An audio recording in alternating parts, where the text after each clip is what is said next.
So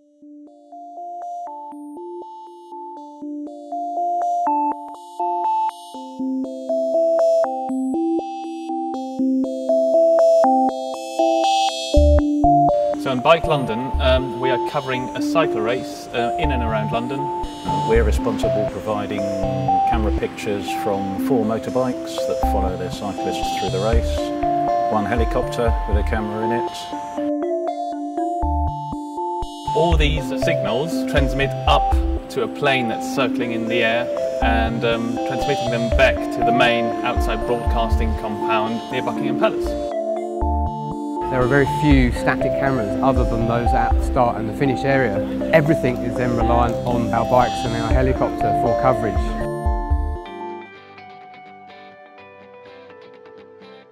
We're using a fixed wing relay system because it can fly at a greater altitude than any helicopter relay system. The aircraft we use is based in France.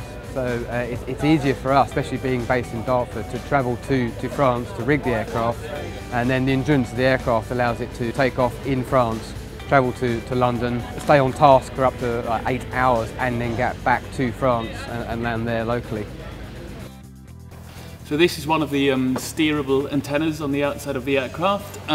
This is used to receive the bikes. What's special about these antennas is that they're GPS controlled, steerable, so they can actually track an item that's on the ground, like a motorbike for example. So the motorbikes have got position transmitters, GPS transmitters. This antenna can track the bike on the ground by its position. This is the receive rack.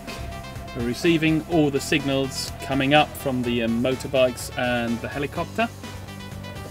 This rack contains all the transmit equipment for the link down to the OB compound, and the last rack along is the communications rack that's got all the interlinking of talkback between bikes, helicopters and people on the ground and us. Inside this little dome there is another steerable antenna.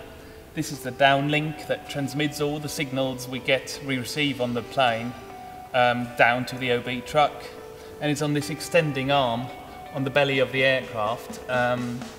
So during takeoff and landing, like landing gear basically, this is pulled up, and as we're in the air it comes down to get a bit more clearance off the body of the aircraft so it doesn't get obstructed. These are the receivers on the downlink from the plane, which will give us the 4 motorbikes and the helicopter, and we also have a spare receiver that can be quickly deployed to do anything. On the day of the race we're actually going to start in France, fly over to London, and we're going to be circling above London for about 6 hours, well basically the duration of the race, and then we're going to return to France, so the plane actually never touches English ground.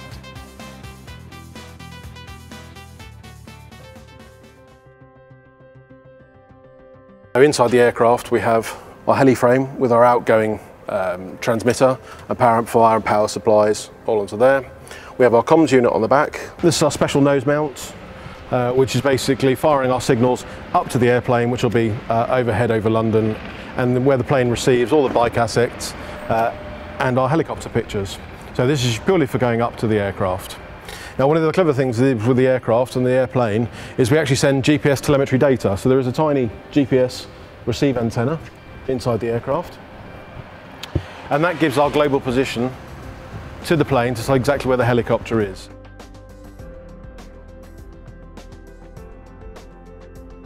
Well, as you can see, we're rigging the motorbikes. So the cameraman on this bike will either be sitting forward or back, shooting pictures.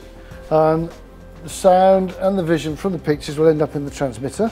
So out of the transmitter, we go into a power amplifier that will boost the signal up into the antenna and then off into the plane. There will be a GP340 that will be taking instructions from the director down to the cameraman and to the driver.